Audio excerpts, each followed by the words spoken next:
then you have you know, all those villages in between Tishe village and so on, right?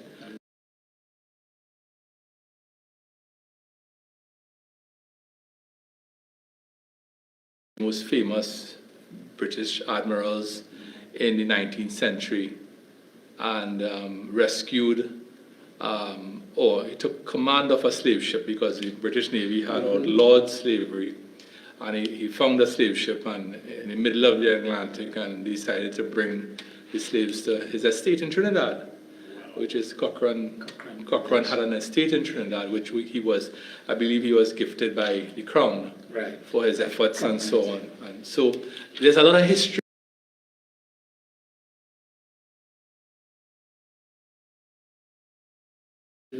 And whenever I go to the beach, right, down by Atlantic, LNG, the Guapo, the resort, right? Clifton Hill, and lovely place now. Whenever I go there, I drive past what was the refinery. There still is some remnants of it that you could spot, right? And the tank farm and so on. So that part of Trinidad is very significant. And of course, you know, Do you know right there by the Clifton Hill Beach Resort, there's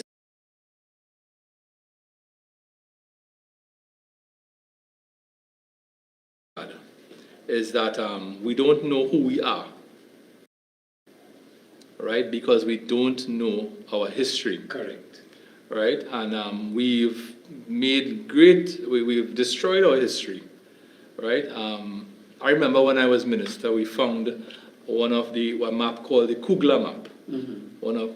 Hans Kugler is the father of Trinidad geology. And he drew the first geological maps of Trinidad and Tobago. And we found a Kugler map thrown away.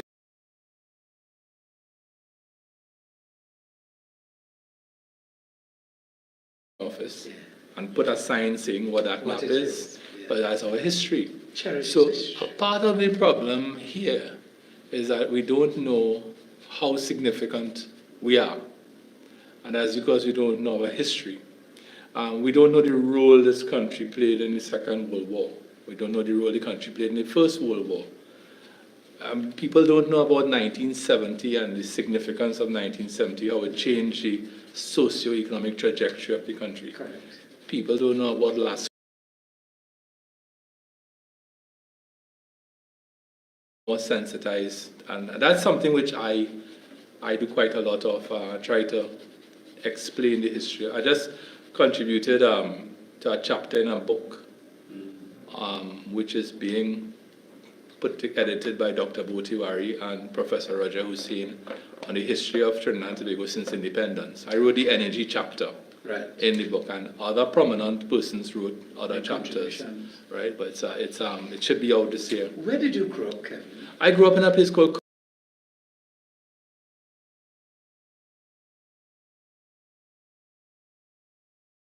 right? You grew up in the I grew up in the one in the east, and Kumoto is close to the Wallerfield racetrack, and it's American Navy base, the American Wallerfield Air Base was there, and it's it's somewhere between Arima and Sangre Grande, right? And it's so from there, I would have attended Hillview College in Tunapuna. What primary school you went? I went to Guayco Presbyterian in Sangre Grande, right? Well, in Guayco, right? Guayco, And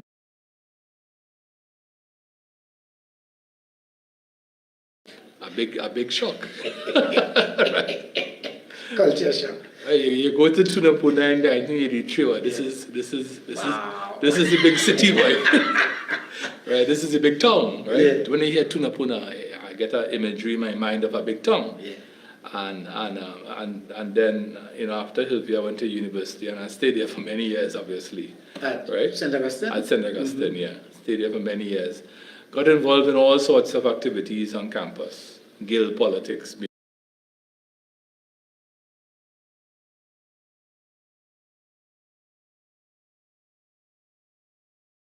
Mid-1990s, so I'm a member of the UNC 30 years this year. Okay. Since 1995. Wow. Met the great Bastio Pandey by accident. Didn't plan that. I met him by pure accident, about a month after he had become Prime Minister. And he said, get involved. And that was like, okay, who am I to say no? Right? And I got involved. And that's how I got involved in politics and so on. But worldview and so on. And, I don't know how long we have because, these are conversations that could go on forever. We have all the time in the world. But I am a great believer in Trinidad and Tobago. And one of the things I find to be very interesting is the allegation of unpatriotism that's sometimes leveled at persons in the opposition, right? And I don't know what gives people the moral authority to do.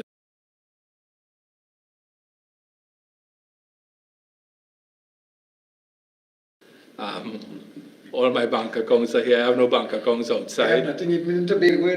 Not even my bank account in my arrow, right?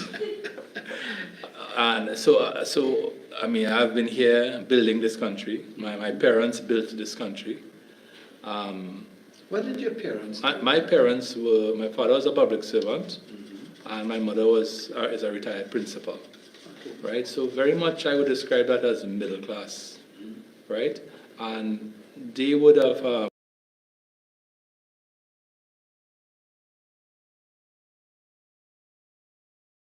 Presbyterians, so a lot of Presbyterian principals and school teachers and so on her side of the family. So that was always part of our makeup.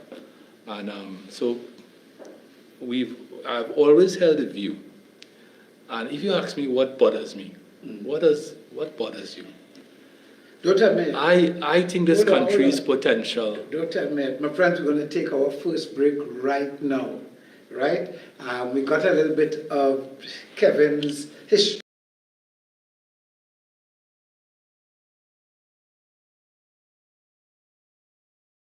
So don't go a place, We'll be right back.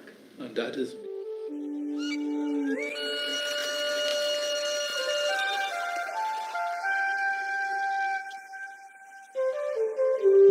Iba. Persons would say, Empress, what Iba means? So Iba is a Yoruba word that means to give the highest praise. Like how some people will say Amen, Alhamdulillah. Every belief system have a praise.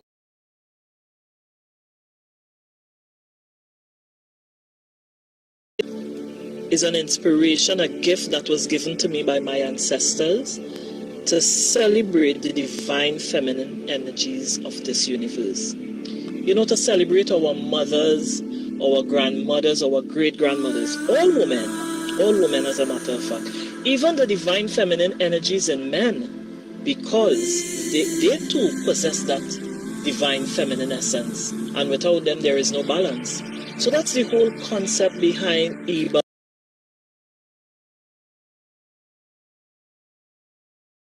The divine feminine energy through music, dance, and all the creative aspects of Trinidad and Tobago and the world at large.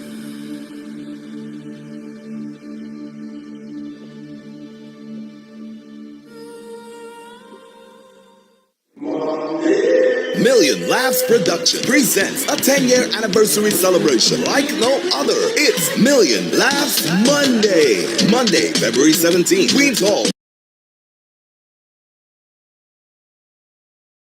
Sketch and musical comedy. Errol Fabian, Rode, Larry Joseph, and Dolores. Kwame Weeks, Guest Ramsey, Maco Media, Black Stage, Trinidad Slick, Kevin Sawyer, Daryl, D. St. Mendoza, Handsome Sun, and more. Hosted by Alan, the Entertainer.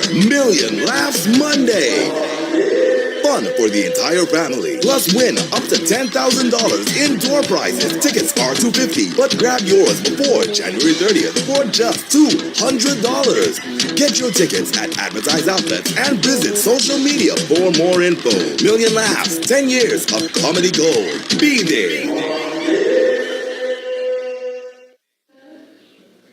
I tell you, my friends, welcome back. If you're just joining us, that's Nia Marie And she's painting, she alone knows what she's painting right now, but we'll find out soon enough. My guest is Kevin Ramnarayan. This is Transformation Talks. And Kevin was about to tell us what bothers him. What bothers you?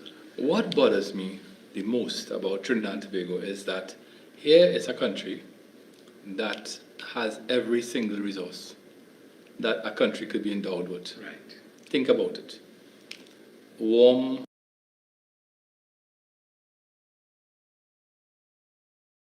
We have perfect right? climate. Perfect climate, right? We have rainfall, so we have water coming from the sky. We have fauna and flora. We have Fertile. fertile lands. We have mountains. We have beaches. We have bright people. We have talented people. We have sportsmen who have done great Excellent. things. We have oil. We And have gas. we have gas. We have, so what is the problem in the Americas? We have rule of law, we have democracy. And we kind of geographically just outside of where hurricane like the past. We are under the hurricane belt, so the hurricanes don't really bother us as they bother the other islands to our north and so on. So what is the problem, really? Why is this place not, why is this place with a GDP per capita of 21,000 US dollars, and you have other countries with GDP per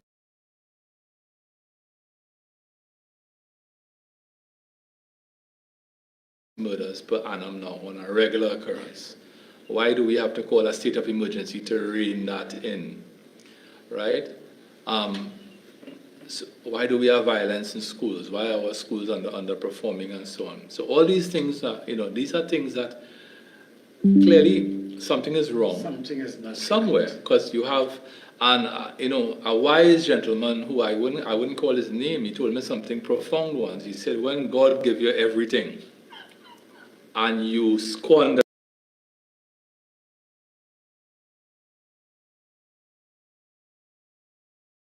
Trinidad, we have everything, and here we are. You feel it's been squandered? I feel that it has a lot to do with our political system. Mr. Dukran spoke to this 20 years ago and people laughed at him. But he was onto something when he said we have to get the politics right, and people found that was, somewhat of a joke. He was onto something. And I think it has a lot. I think it has a lot to do with the politics. It has a lot to do with the divisiveness in Trinidad, right? Because of now, on an interesting note about the politics of race, because I see people making an issue about the politics of race, because we're about to have the first prime minister of Chinese, Sino-Indo. He's half Chinese, half Indian. I think to some extent the politics of race has subsided.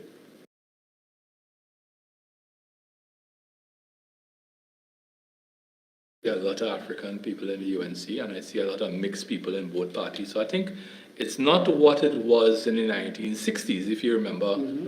I remember reading about it, right? Like the 61 election, yes, and the 66 election, and the 76 election, and so on.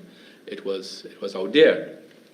So I don't think that is as much an issue as it is. But I think that for some reason, government doesn't work. And when I say government, I'm not talking no matter how well intended that government is being set up for failure by the system.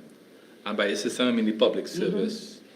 Do you believe that we have the capacity to create a new system of governance? I think we have to. I think, I read in Walter Rodney's How Europe Underdeveloped Africa, when he was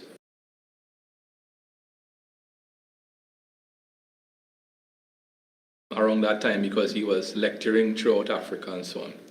and he was commenting on the size of the public service in these newly independent African nations, and he was saying that's a legacy of the British. Correct. Right, because the British wanted to put this big public service to make sure that we have the behave machinery and to to make sure that we behave ourselves, Thank right, you and to very make much. sure that we don't mash up the place and so on. I would glad that the And government works, so- so we'll behave ourselves. So the public service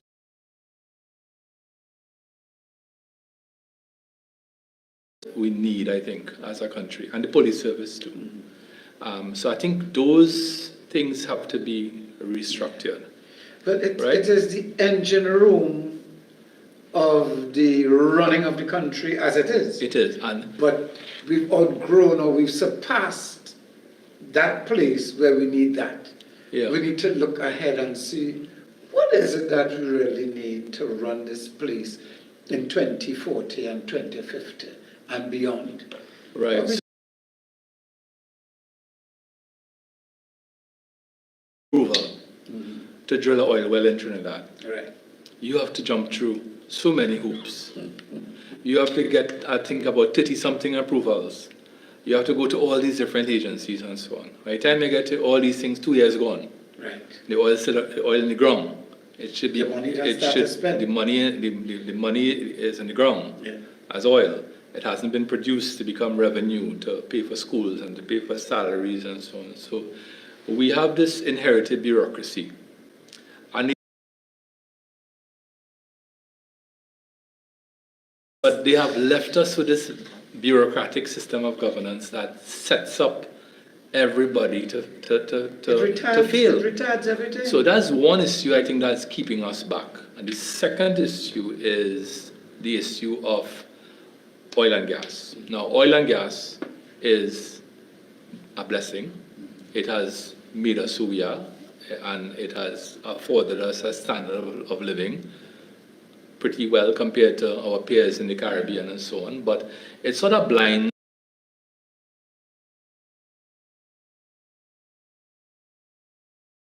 A country that doesn't have it, right? Like Barbados or Jamaica, they have, out of necessity, to find ways now to be ingenious, to generate that. right? To generate that revenue, to look for things to do. So Jamaica's tourist industry is booming, The music sector. right? The music sector is probably one of the greatest exports. Sports Yes. is a great export. Sports should be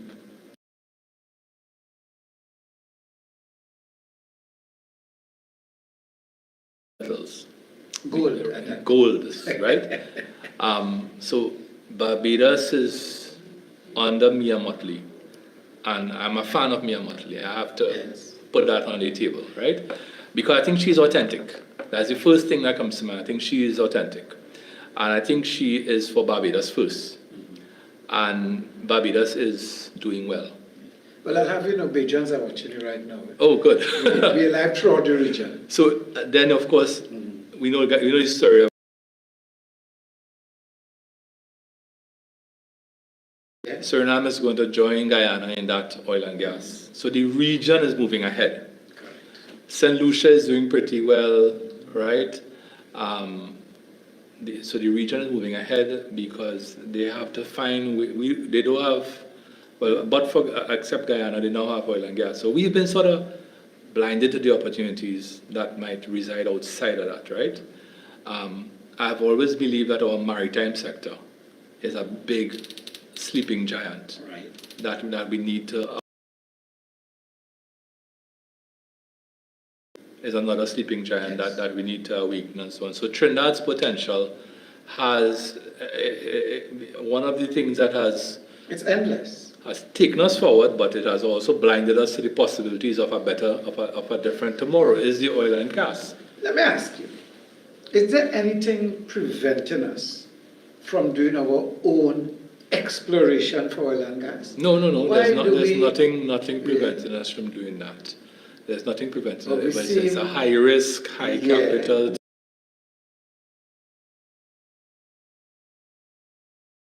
So I want to come to the third thing now. The third thing is local content.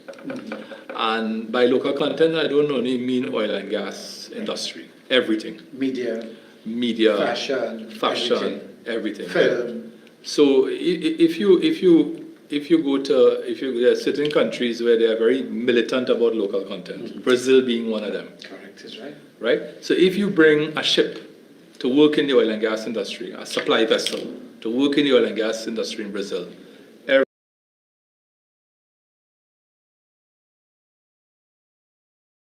it's moving up and down all around our country from outside of Trinidad, and they have foreigners, I don't want to call the nationalities. Foreign crew. Foreign crew. Why? But we have Trinidadians who saying they can't get jobs. Right? And they have the ability to do the job. Of course.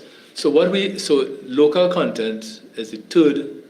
I think we have to have a bit more serious about local content, right? And looking at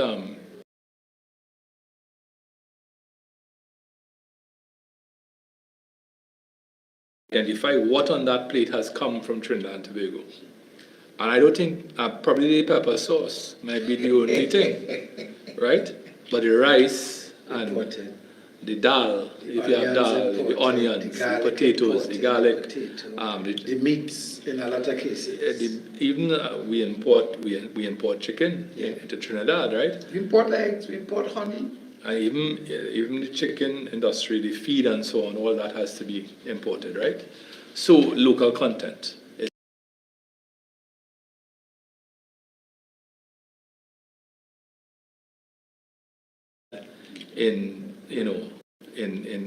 For a long time we've had this problem, right?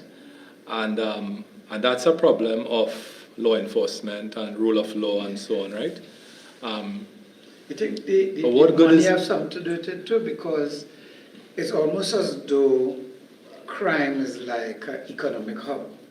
Because we just buy the cameras, or we just build the wall taller, or we just put the burglar proof, because we have the means. Yeah.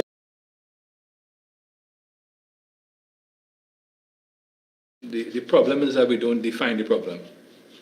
I had a professor once at university who said that you have to define a problem carefully, crystallize it, crystallize that problem. And I don't think we've understood the problem, and that's why we haven't. If we understood the problem, we would have solved the problem. Yeah.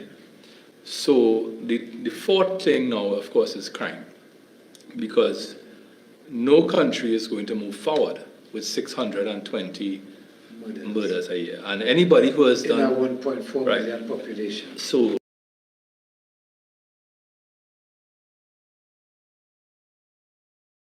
unless you have some force. Yeah. So now we have a state of emergency. Blast. So now we have a state of emergency. So the state of emergency will rein it in. But as the Express editorial of 2 or 3 days ago opined, right? I mean, you can't have a state of emergency forever. So what happens when the state of emergency is no longer there? Things just going to come back. During the state of emergency? Things happening during the state of emergency? And we have crime during the state of emergency, right? Although the Minister of National Security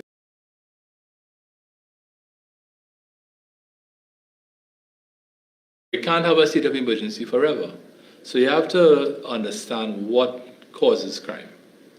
Is it driven by economic factors? If it was driven by economic factors, my grandparents would have been criminals. Correct, is right. Right, because they were poor. They were very poor. Right? We didn't have money down at that level. Is it driven by inequality? Is it driven by breakdown in family? The family unit itself? Is it driven by the fact that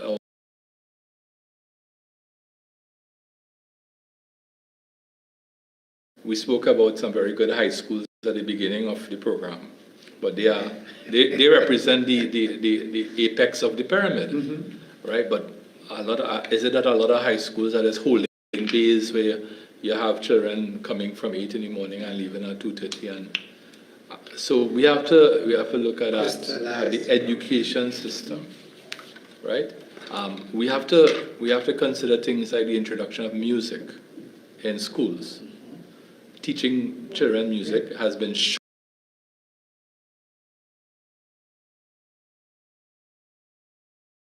instruments and so on. So there's the education system now has to be overhauled. Well, the continuation of that is support for like the theatre and music industries. Yeah. So when we give them and we expose them to that in school, they don't just fall off the cliff after. Yeah. We have to have a sense of an industry with regard to theatre, fashion, arts, film production, and so on, so that they move and they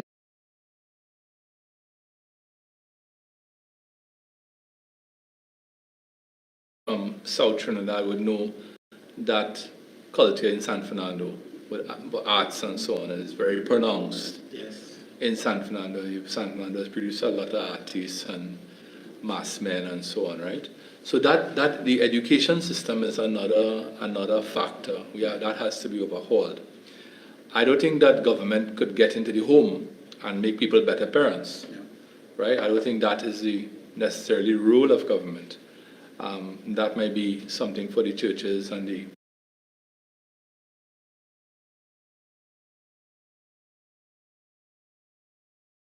But I believe that government does have a role in it. They can't get into the home. But Kevin, if you go by somebody's house, right, and when you reach there, you see shoes by the door, you take off your shoes to go inside. Because you know what this home is about. yeah. Right? So that sense has been placed there by the leader of the home, the head of the home. Yeah. So if there's a sense of what we should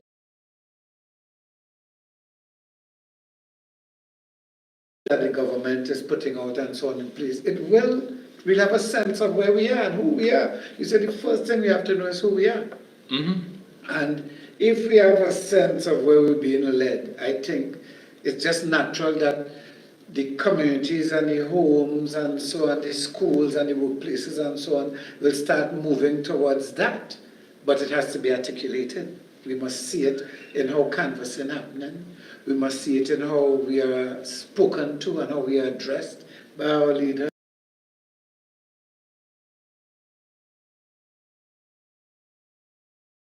And that, yes, we have opposing opinions, but that doesn't mean we are enemies. If we start seeing more of that, I think we would absolutely see it pervade throughout our society. And interestingly, you spoke about the example that is set by the elders, because that is very true. Elders do set the example, right? Young people are very impressionable, they're very absorptive, they listen, they watch, and they take cue from the elders. So that watching. Yeah, and the mirrors. And sometimes I listen to people in the public space, and I wonder if they realize that children home listening, or if that children in the car going home on an evening listening to what some people talking about on the radio. Tuggery. It's something like tuggery. Exactly. So the tone at the top, Yeah. right, has to be set by the That's leaders. right. The tone at the top. So that is another.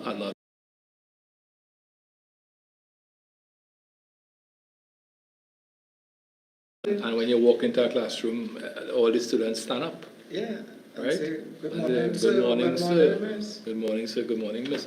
So that has to come back. Yeah. And do you change a society from the top down or from the bottom up?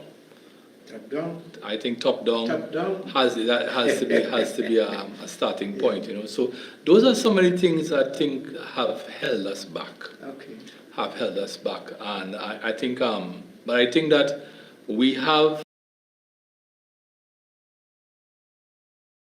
future that the world is heading into, because at no point in time in my life have I felt as uncertain about the world as I feel today.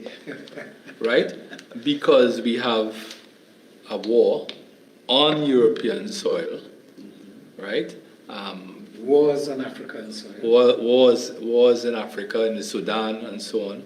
Just get a ceasefire in the Middle East. We had a ceasefire. We don't know if that will last, How but long it will cease for? thank God for the ceasefire.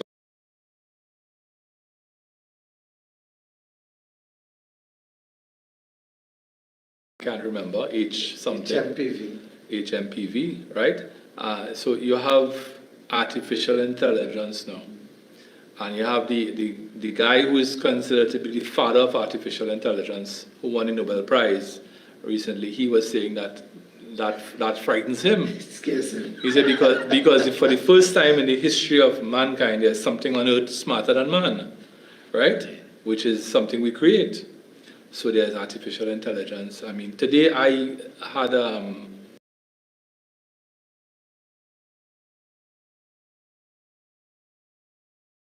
globally 5%. Yeah. And I had to give comments to the Express about that story, about BP. Yeah. And I didn't have time to read the Financial Times article. It was so long. So I asked a friend to run it through AI for me and let AI give me the top points.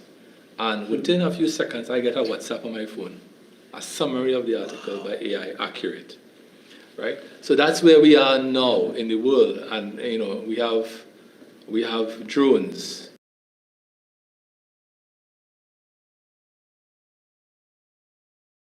That's the world we have to prepare these young people for. We have reusable rocket ships. Yeah. We have civilians going into outer space. Exactly, right? So you will have a world where you have to be technologically literate to be part of this world. And is our education system preparing our young people for that world? Yeah. Because if it's not, We need to fix it and urgently. I remember reading a story many years ago about Costa Rica.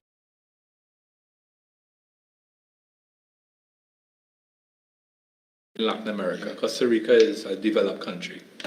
And the Costa Rican government in the 1990s invested in IT and invested in educating the people and so on. And they were able to attract Intel into Costa Rica. Intel set up a microchip plant and so on.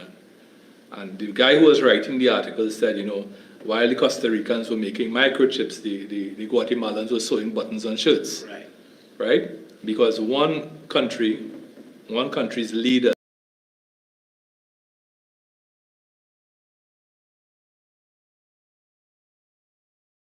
prioritize. Exactly. Because there's a space for everybody, but everybody must be moving into the same future. So I'm not seeing that preparation taking place Yeah. in Trinidad, in the education system. You have to teach people how to write computer code and these kind of things. Some people are doing it on their own Yeah, and so on, it's but happening. is that happening? Is it our direction as a nation? Exactly. And Now I that's what see we have to- a proliferation of electric cars.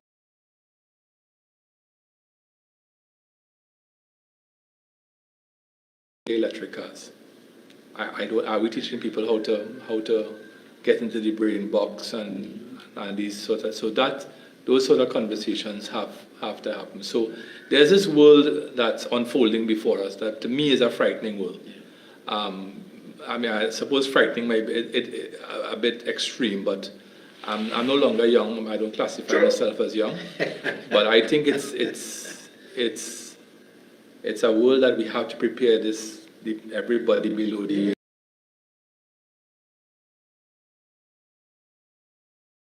All right, so we look a little bit at the history, we look at some of the things that are worrisome to my guest, Kevin. We talk a little bit about what the world can be and how we can prepare for it.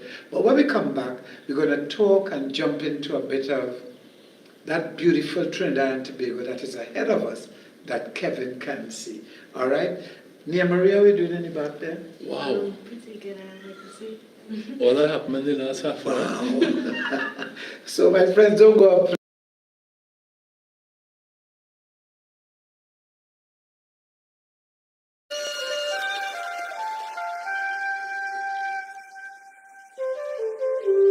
Iba. Persons would say, Empress, what Iba means?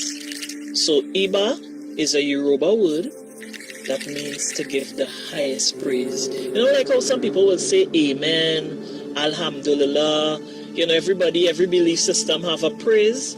Well, Iba is Yoruba word meaning to give the highest praise. And the Iba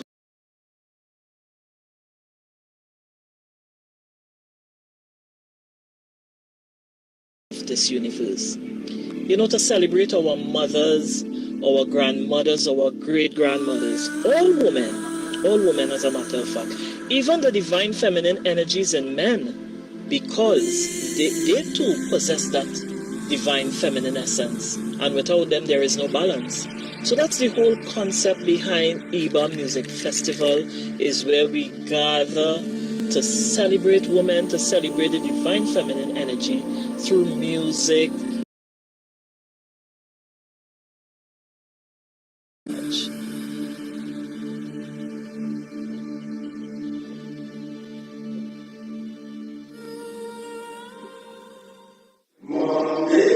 Million Laughs Production presents a 10-year anniversary celebration like no other. It's Million Laughs Monday. Monday, February 17th. Queen's Hall will come alive with laughter, fun, and unforgettable vibes. Experience the best in local stand-up, sketch, and musical comedy. Errol Fabian, Rode, Larry Joseph, and Dolores. Swami Weeks, Kes Ramsey, Mako Media, Black Stage, Trinidad Slick, Kevin Sawyer, Darrell, D. St. Mendoza, Handsome Son, and more. Hosted by Alan, the Entertainer. Million Laughs Monday.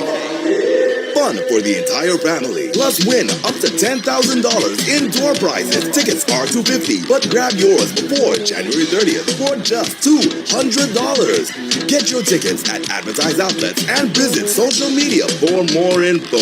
Million Laughs, 10 years of comedy gold. Be there. I tell you, my friends, welcome back. This is Transformation Talks in the Gael. It's going to be on every Thursday evening from 6 o'clock. And you're never sure who my guest is going to be, but it's going to be somebody who's interested in transforming Trinidad and Tobago. And in our background this evening, our set is a live human being. And let me tell you why I'm so excited about having you here, Nia Marie, because of the nature of the show, because we want young people involved at every level in their area. And that's why I wanted a young person in the set doing something,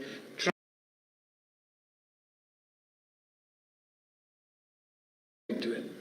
You like your piece of art? You see it? Lovely, lovely, yeah. And she's explained the symbology of the hummingbird, of the evolution from the person into the hummingbird. Right. Yeah. So, Janice Ryan says, go baby girl in the background, paint your hat to your heart's content. Happy you got this opportunity. And you're very welcome, Janice Ryan. You're very, very welcome. So, we continue.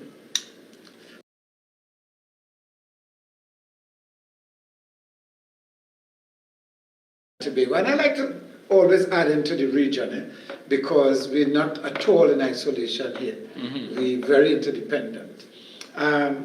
What's the beautiful Trinidad that's ahead? What are the things you see in the Trinidad you would like to live in and for your grandchildren to live in? Well, the Trinidad that we all want is a safe country, right? Top of the list. That's top of the list, right?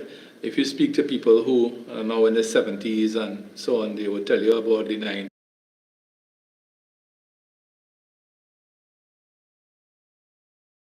A coconut out around the savannah in the night, in peace and not have to worry. We all want to live in a safe country. In the 80s, I used to work at a club in Port of Spain on Abercrombie Street, Rolls Royce discotheque. And girls will travel into town by themselves and walk uptown from Independence Square uptown to Abercrombie Street, fet, enjoy themselves, walk back down the road, get a taxi and go home without a thought that something could. That's the first thing. And the second thing is that you want a country with economic opportunity, right? And what has happened is that we've stagnated. The economic opportunities are not there, right? You look at the papers, you look at the websites that advertise jobs, you don't see. We produce thousands of graduates every year from the universities. Where are they going? I don't know where they're going. Right? Some of them are here, but they're very vast.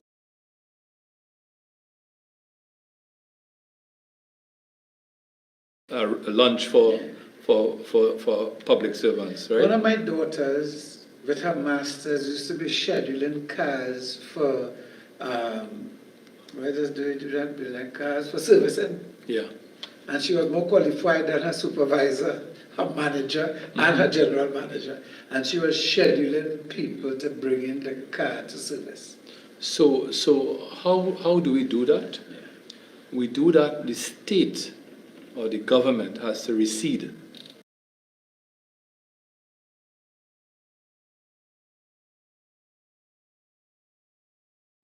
And create space for the private sector to fill that void, right? Because only the private sector could efficiently use capital, could go after new opportunities, and could grow, right? So if you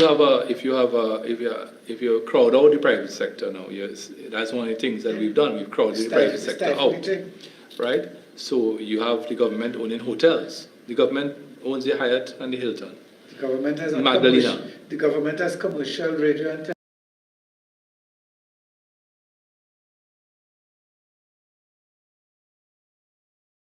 Through NP and so on. So when you look at government it, in transport, exactly. in distribution of water, in distribution of electricity.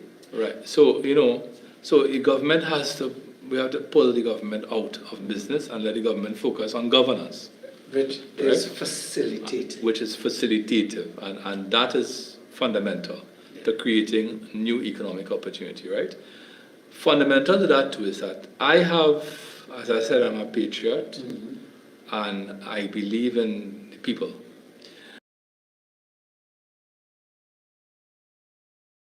Country. One of his successes of Trinidad and Tobago in recent years has been the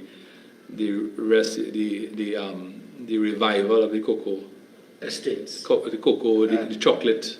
Bean tobacco. Right, so you'll be seeing a lot of locally made chocolates, right?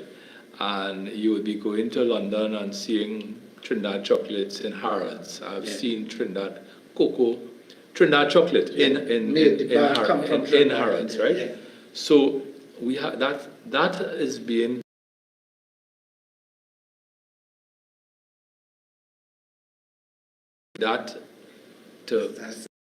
we have to unleash those young people, Exciting thing, yeah. not just in chocolate and cocoa and so on, In but everything. in everything else, right? So a lot of young entrepreneurs who I think could take this country, into the Hold on future. to sectors. Right.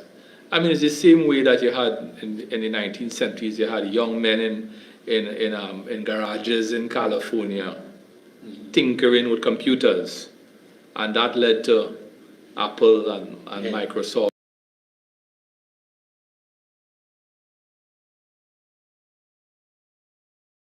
And willing to take risk and so on, and we have to empower those people, Yes. right? And the government has to. I mean, why does the government need to own 3 hotels? Why? Exactly. So there's not the ease of doing business is the disease Yes, and this is of doing business. Yeah. Right? If you want to run a business, and you, I'm sure, are involved in running a business, look at how they are.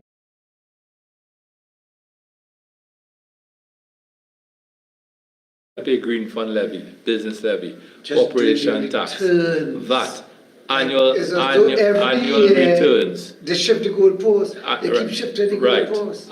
Annual returns, you have to do that. And you have NIS, you have to pay NIS. So, and Discouraging. if we could make a lot of these things payable online, the more things you could put online to make it easier for people, right? Standardized things, so we know how we is do it. Right. Every year can't keep changing. Yeah, and I want to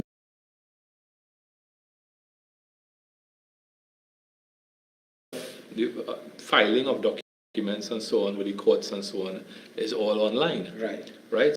So In fact, you could face the magistrate online now. you could go to court online. So kudos to the people judiciary. in the judiciary who got that going, and I think that happened around COVID. Yeah. So now you don't have to have a messenger running up to Port of Spain with a package to drop something in the registry to get it stamped and so on. You could upload everything. Today, my son went into town. He said he was going to see about registering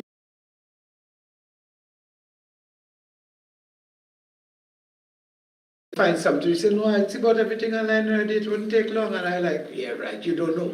It's register. Just everything here takes long in my head. And I park up, and in about 20 minutes, he was back in the car with his registration. So we need to make it, we need to make it easier for people to do business in Trinidad and Tobago. I think that the tax code in Trinidad and Tobago also disincentivizes investment, right? I think that we are a highly taxed.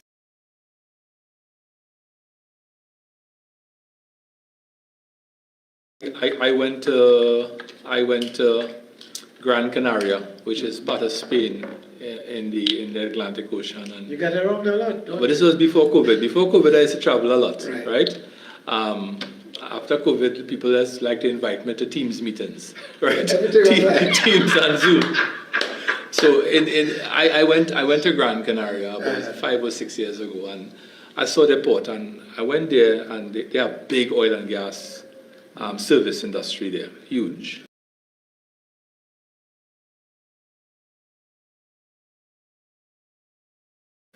He said 4%.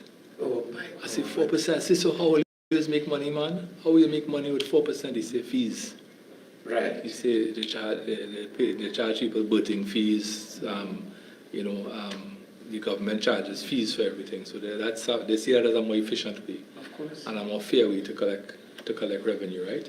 So we have to look at that, right? Because that keeps small businesses back. Yeah. Right? But having it in this way, talking about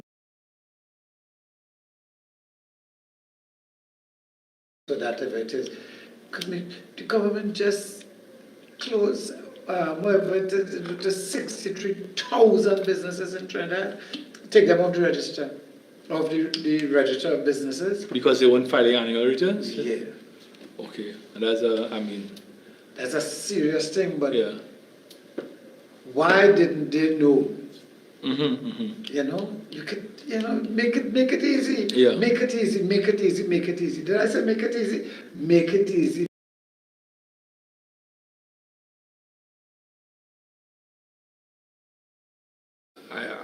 I've been following Jamaica closely for the last 15 years, right? And successive governments in Jamaica have gotten it right. And I think, the former Jamaican Minister of Finance just got appointed to the IMF, right? So this is Dr. Nigel Clark. Jamaica is going to continue to do well because they get it. And I want to explain what I mean by that.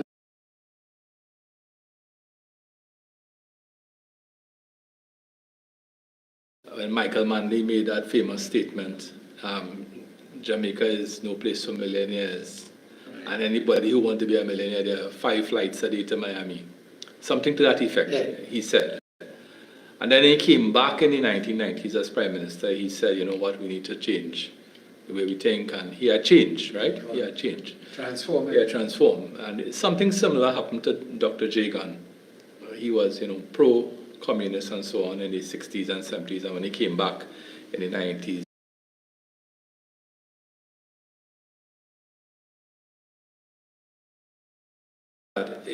wealth is created by the private sector, not the government. Right. So they have been consistently working on this ease of doing business. Their stock exchange is more vibrant than our stock exchange. Our stock exchange is a bit comatose right now, and our economy might be several times larger than the Jamaican economy, right? In value. We still have the largest economy in the Caribbean for now, right? Guyana might.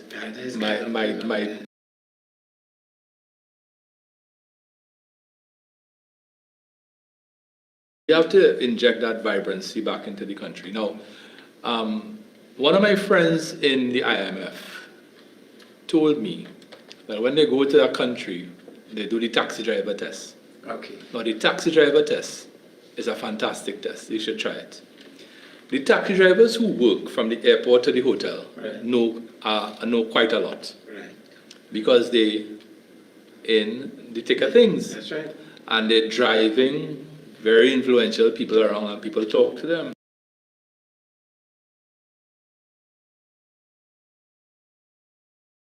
the taxi drivers, they asked it, this IMF official tells me he asked the taxi driver, before he goes to meet the government and the bankers and so on, what going on in this place, boy?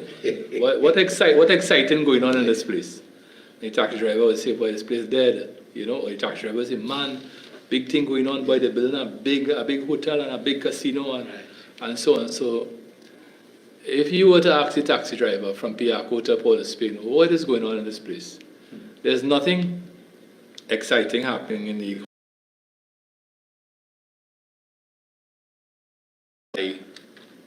let's say you go back in time 20, 25 years in Trinidad, and you would ask the taxi driver from Piaco to Port of Spain, what's going on in space, boy? He might say, boy, they're building this big LNG complex down in Point Fortin. If you see trucks going down there. So that was the right? Yes. And I remember once I went to Boston and I asked the taxi driver, what is happening here? He said, "Bam, we're doing something called the Big Dig." And there's a big tunnel under some river or something.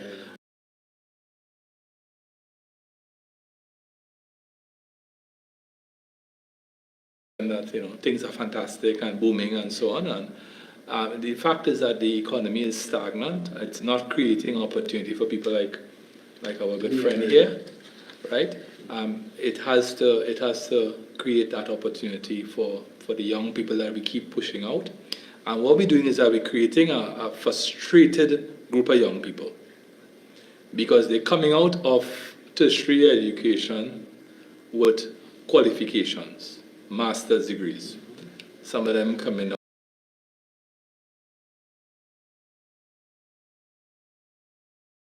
doctors, and they cannot get education jobs minimally commensurate with what they've studied for. So they feel they get set up.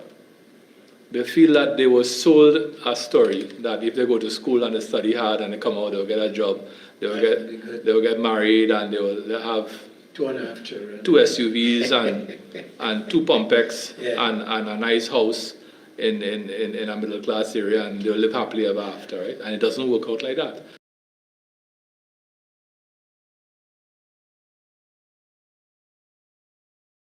Responsibility of those in government to have the vision, right, to create the economic space for these young people to flow into, but that hasn't happened. So where do they go? Some migrate. Many, I think, will want to migrate. Some of them end up in the OJT program. Some who the lucky ones might end up in a family business. In a family business. Some might get some permanent job somewhere after they.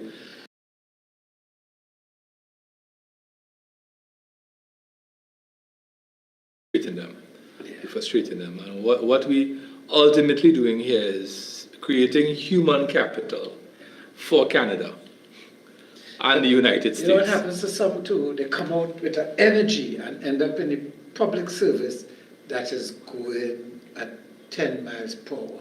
Not knocking it, but that's the system. And they end up in a toxic work environment where they're frustrated. Right? Because the system is frustrated. We're creating the fertile ground to frustrate people, and young people in particular, right? And that's why so many of them are, you know, intrigued and enamored with going to the land of Donald Trump and Canada and so on. Or getting into crime. And the other factor is that Professor Hussein talks incessantly about the labor force participation rate until people start to take him on because he talks about it so much.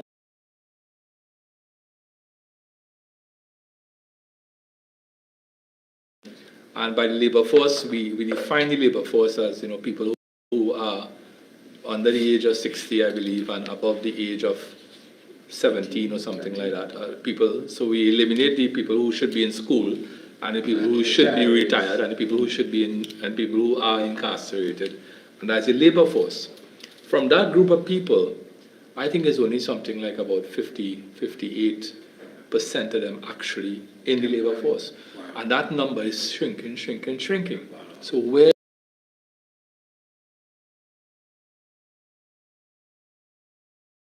shrinking labor force participation rate and you're growing crime. So there has to be understanding of how the economy impacts the criminality that we're seeing before us, right? The other thing is... You don't need to be a rocket scientist to figure that out. And the other thing is really is that, there is... I mean, we don't have data because I don't think I've seen any data on this, right? But there's something called the Gini coefficient. There's a sense of growing inequality in the society, right? There's a sense that the last boom, which we had, which I would say ran from about 2002 to 2014, exacerbated the income inequality in Trinidad. So now we hear a lot of talk about 1%, right? And I don't subscribe to that talk because I think that is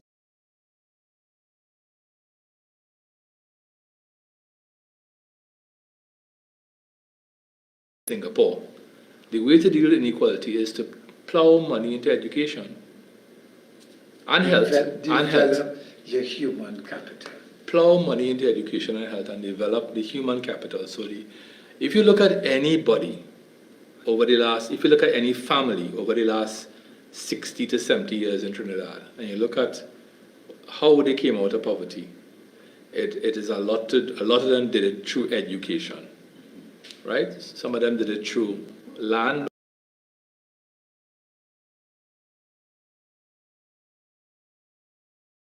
Went one rung high on the ladder of education, yes. And then the grandchildren went one rung higher, and they kept climbing up.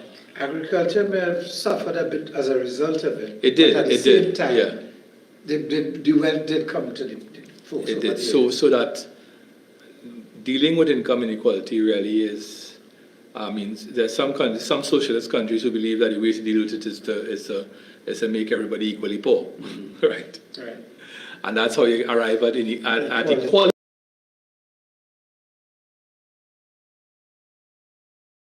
They've done that. What they've also done is cause the wealthy to leave, right. and go to live in places like Miami so that they won't lose what they have. Miami and Panama City and Madrid and so on, right? Yeah. So, but the way to approach it really is to invest in education. Invest in education, and I think we have to look at the what we call the government controlled schools, right? And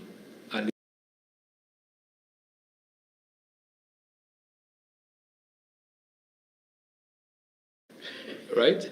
Why not work with I've always said the denominational boards? I've always said government should get out of education. And let them take the buildings there, control of more. Call in the boards, tell them, I want an apps in every, I want a TML in every area. Exactly. They know what they're doing. You want a presentation in Sangre Grande. Yeah. You want a presentation in Tobago. Mayaro and these places. But put this.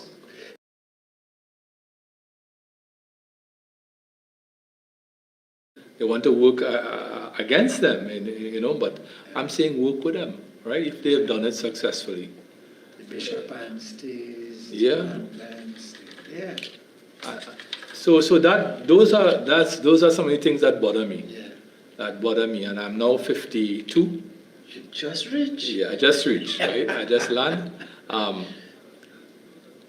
52, and I would like to see this place when I depart. Yes. Right. When you depart.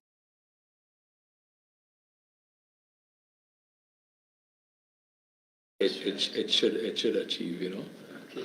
And sometimes, you go to other countries and they didn't have half of what we had.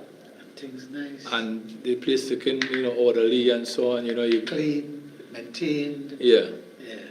You go to, if you want to go for a nice long walk, you go to Fort Lauderdale, you could walk for the whole day, nobody bother you.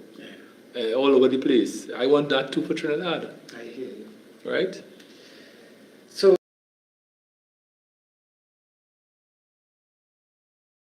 from Guapo. You see, you find out things about me. Yeah. And I knew rumors of Cochrane, now I know it's true. Yeah, so the story about Cochrane and the slave ship and so on was in Naipaul's Loss of El Dorado, Okay. right, which is a profound book, right, that looks at the a big part of the history of this region and so on, right? And actually, a part of that book describes what happened right here in San Jose? San Jose. San Jose de Oro. The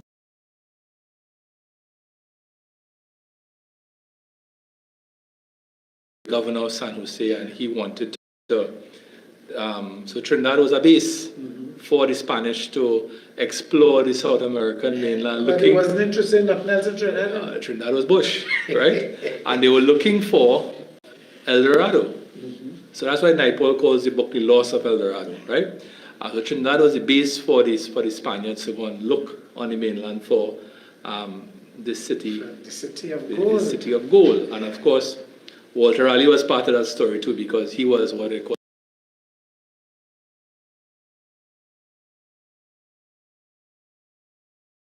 And he was down here giving the Spanish trouble. Yeah. And of course, part of his story is that he ran into the Pitch Lake, Correct. Needed to cork right? his ships. Which is not far from where you grew up, right? Correct, And that's he used right. that to cork his ships and so on. So that but we went end the interview with the Southwestern Peninsula Right where we started. and how vital and critical it is to Trinidad and Tobago's history. And history is something that I think we have.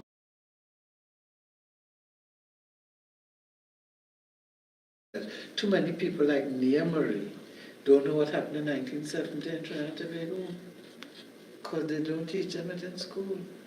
They don't know what happened in the 30s with Butler and these people. You know, it's not readily available history, and it needs to be. Yeah. So Yeah. that should be part of the revolution in education Yes. that we want to bring forward for our Too people. many people still talk about Caribbean Arawaks and things. Yeah. You know. So Nia, we want to.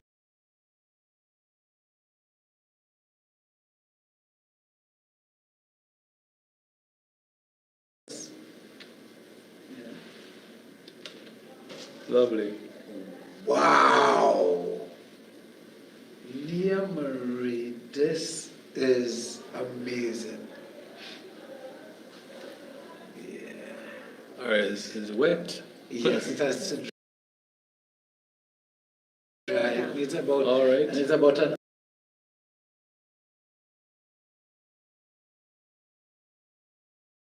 hour. Yeah, about So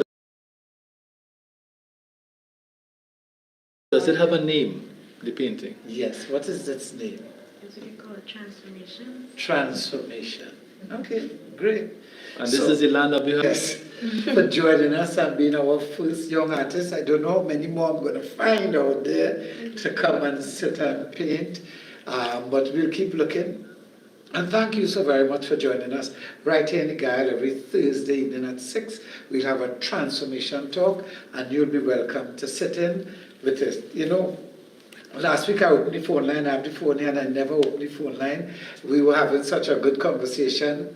Sorry, you gotta leave out, but maybe a next time. So until our next time, God bless you all, and bye-bye.